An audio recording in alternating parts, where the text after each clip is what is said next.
அன்புள்ள தோழர்களே, உங்களுக்கு வீடியோ பார்த்து பிடிச்சிருந்ததுன்னா உங்க ஃப்ரெண்ட்ஸ் எல்லாத்துக்கும் ஷேர் பண்ணுங்க. ஏன்னா நம்மளோட சேனல் வியூஸ் போகாத அளவுக்கு தடுக்கப்பட்டிருக்கு. அதனாலதான் பொருளாதார ரீதியாக பெரும் தடையோட இருக்கிறோம். இப்போ நீங்க கொடுத்துக்கிட்டு இருக்கிற இந்த தொகை எங்களுக்கு சேனல் நடத்த ரொம்பவே சப்போர்ட்டிவா இருக்கு. நீங்க ஒரு மாதத்துக்கு 100 ரூபாய் தொடர்ந்து மாதம் மாதம் அனுப்புங்க. உங்க சப்போர்ட்னால தான் நம்ம எனவே பேசுவோம் தொடர்ந்து நடக்கும். உதவி கொண்டிருக்கும் தோழர்களுக்கும் உதவ போகும் தோழர்களுக்கும் மிகப்பெரிய நன்றி. பிரேக்கிங் நியூஸ் அப்படின்னு சொல்ற அளவுக்கு பிரேக்கிங் நியூஸ் இல்லைங்க. ஆனாலும் நான் சொல்ற பிரேக்கிங் நியூஸ் வந்துகிட்டே இருக்கு. இது வட இந்தியால இருக்கிற மாதிரியான ஃபேக் நியூஸ் கிடையாது. இது எனவே பேசுவோம் உடைய நியூஸ், தமிழ்நாட்டின் நியூஸ், தமிழ்நாட்டுல நடக்கிற எல்லாத்தையுமே பேசுற நியூஸ். இன்னைக்கு நான் சொல்றது வேணா உங்களுக்கு ஃபேக் நியூஸா தெரியல. ஆனா திங்கக்கிழமை பாருங்க, இது நடந்தாலும் நடந்துரும். ஏன்னா தமிழ்நாட்டினுடைய தற்குறிகள் எல்லாம் அப்படித்தான் இருக்காங்க. வேணா நீங்க பாருங்க. தொழிலாளர்கள் எல்லாரும் போராட்டம், அரசு ஊழியர்களும் போராட்டத்துல இறங்கிட்டாங்க. தமிழ்நாடு முழுக்க சம்பளத்துக்கு அரசு மற்றும் தனியார்ல வேலை பார்க்கிற எல்லாருமே போராட்டத்துல இறங்கியிருக்காங்க. வருமான வரித்துறையின் சர்வர் ஜாம் ஆகி கிடக்குது. கூலியை குறை, சம்பளத்தை குறை, சம்பளத்தை குறை, கூலியை குறை. மாசம் எங்களுக்கு 20,000 ரூபாய் மட்டும் போதும், வேற எதுவும் எங்களுக்கு தேவையில்லை. எதுவும்னா மயிரும் மண்ணும் அப்படி என்ன வேணா வச்சுக்கோங்க. ஏன்னா எங்க அண்ணன் சொல்லியிருக்காரு, வருஷத்துக்கு 2 லட்சம் ரூபாய்க்குள்ள நீ சம்பாதிச்சா போதுண்டா விளக்கென்ன அப்படின்னு. இத சொன்னது யாரு தெரியுமா? எந்த அண்ணன் தெரியுமா? என் குடும்பத்துல ஒருத்த. எங்க அம்மாவோட தம்பி எனக்கு தாய்மாமன்டா. எங்க அப்பனோட தம்பி சித்தப்பன்டா. எனக்கு முன்னாடி பிறந்தவன் என் அண்ணன்டா. என் தாத்தா கூட பிறந்தனால அவன் எனக்கு சின்ன தாத்தாடா. என் பாட்டி கூட பிறந்தனால அவன் எனக்கு சின்ன மாமா தாத்தாடா. இப்படி என் குடும்பத்துல பொறுத்தா இருத்த. நான் தான் விஜய்டா. இந்த விஜய் சொல்ற, எனக்கு யாராவது சம்பளத்தை ஏத்தி போட்டீங்க பிச்சு போடுவேன் பிச்சு. இது என்ன திமுக ஆட்சியாடா? இது தாவேக ஆட்சி. அண்ணே நீங்க சொல்லுங்கண்ணே, திமுக ஆட்சி எவ்வளவு கேவலமானதுன்னு. திமுக மாதிரி எல்லாருக்கும்னு சொல்லிட்டு அதுல தகுதி பிக்ஸ் பண்ணி பாகுபாடு காட்டி ஏமாற்ற மாட்டோம். கேட்டீங்கல்ல, திமுக ஆட்சி மாதிரி எல்லாம் கிடையாது எங்க அண்ணனோட ஆட்சி. தகுதி எல்லாம் பிக்ஸ் பண்ண மாட்டாரு. எல்லாத்தையுமே சம்பளத்தை கம்மியா வாங்குங்க, நான் சிலிண்டர் தரேன்னு சொல்றாரு. அண்ணன் யாருக்கு வேண்டி சொல்றாரு? எங்களுக்கு வேண்டிதான் சொல்றாரு. ஆனா எங்க அண்ணன் சினிமாவில் நடிக்கும் போது என்ன உச்சத்தை சம்பளம் வாங்கினோட்னா அப்படிங்கறது நீங்க எல்லாம் கேட்க கூடாது. ஏன்னா அது எங்க அண்ணன் மட்டும் சம்பளத்தை நிறைய வாங்கலாம், ஆனா நாங்க வாங்க கூடாது. அப்புறம் இன்னொன்னு தெரியுமா அண்ணா, நீ சொன்னாதான் திமுக ஆட்சியை பத்தி கரெக்டா உங்களுக்கு புரியும். திமுக மாதிரி எல்லாருக்கும்னு சொல்லிட்டு அதுல தகுதி பிக்ஸ் பண்ணி பாகுபாடு காட்டி ஏமாற்ற மாட்டோம். திமுக ஆட்சியில தகுதி பிக்ஸ் பண்ணி, ரேஷியோ பிக்ஸ் பண்ணி எல்லாத்துக்குமே கொடுக்காம இருந்தாங்க. ஆனா எங்க அண்ணன் என்ன பண்றாரு? வருஷம் 2.5 லட்சத்துக்குள்ள வாங்கு, நான் தரமாட்டேன்னா சொல்றேன் அப்படிங்கிறாரு. வருஷத்துக்கு 2.5 lakhsக்குள்ள வா, நீ எதுக்கு அதையும் தாண்டி உச்சத்துக்கு போற? எங்க அண்ணன் தெய்வ பிறவிங்க. எங்க கிட்ட இருக்கல அந்த பேராசைகளை எல்லாம் எங்க அண்ணன் வேண்டாம், அது பண்ணாதீங்கன்னு சொல்றாரு. 2.5 லட்சத்துக்கூட வாழ்க்கைய அழகா சுருக்கு. நான் தான் 6 சிலிண்டர் தரங்கிறேனே, அப்புறம் என்ன? நீ உன் மனைவி குடும்பத்தோட, அதாவது குட்டி குடும்பமா வாழ்ந்தனா நீ எதுக்கு, உனக்கு எதுக்கு சிலிண்டர் தேவைப்படுது?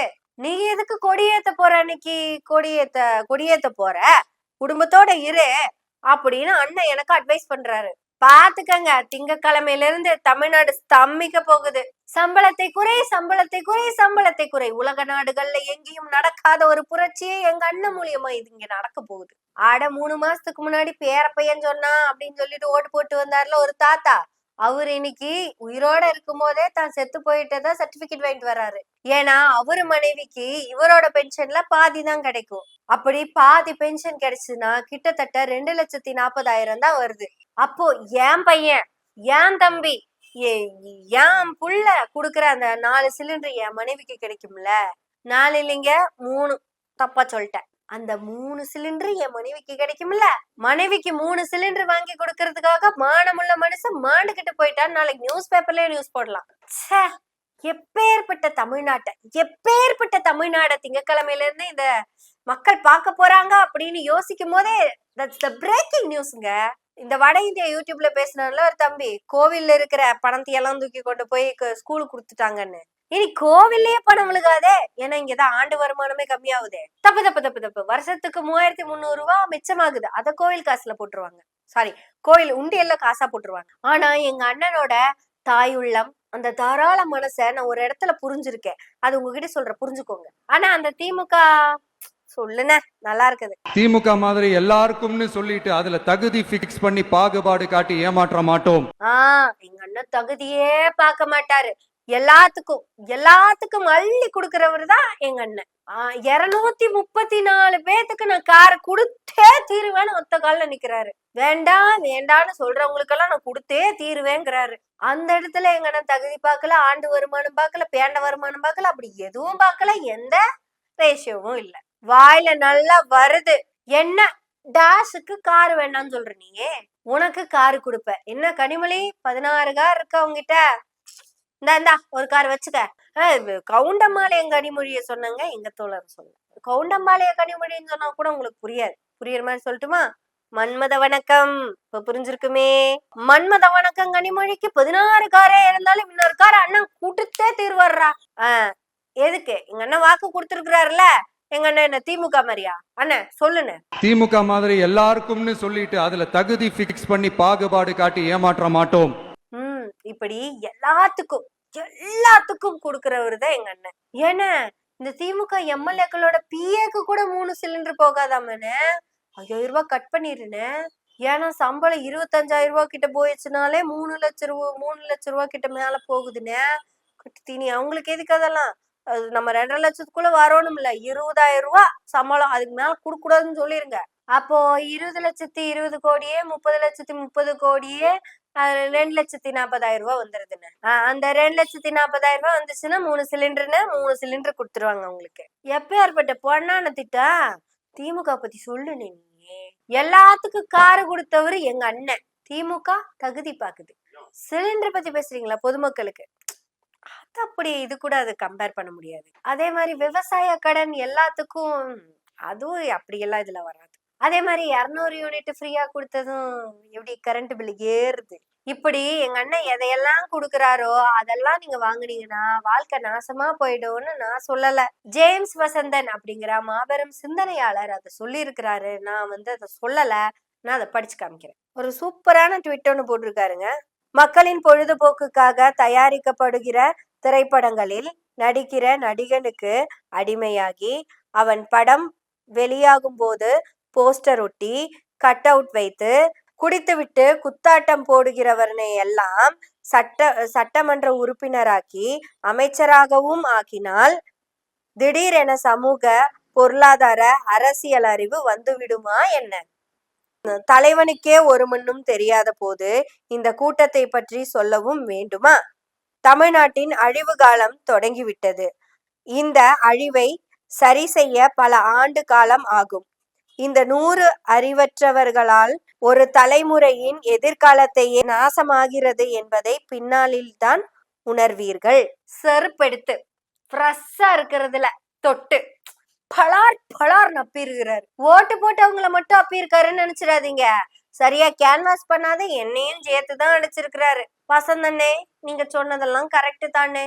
உடனே இத கேட்டது வசந்தண்ண மேல யாருக்காவது கோபம் வந்துச்சுன்னா இப்ப இந்த அக்கா சொன்னதை மட்டும் ஒரு வார்த்தை கேட்டுக்கங்க. विजय थलापति का फैसला सुनकर पूरा तमिलनाडु सदमे में है। अब 8 साल की लड़की हो या 18 साल की, लड़की हिंदू हो या मुस्लिम, लड़की यूपी की हो या एमपी की, अगर किसी बहन बेटी का रेप होता है तो रेपिस्ट को उम्र कैद की सजा नहीं, सीधे एनकाउंटर किया जाएगा। அக்கா ஹிந்தில என்ன சொன்னாங்க அப்படிங்கறது எனக்கு தெரியாது. ஆனா இததான் சொன்னாங்கன்னு ஊரே சொல்லுது. விஜய் தளபதி பெண்களின் மீது யாராவது கை வச்சா வெட்டுறது விரல்களை அல்ல, சுட்டுடுவாராமா.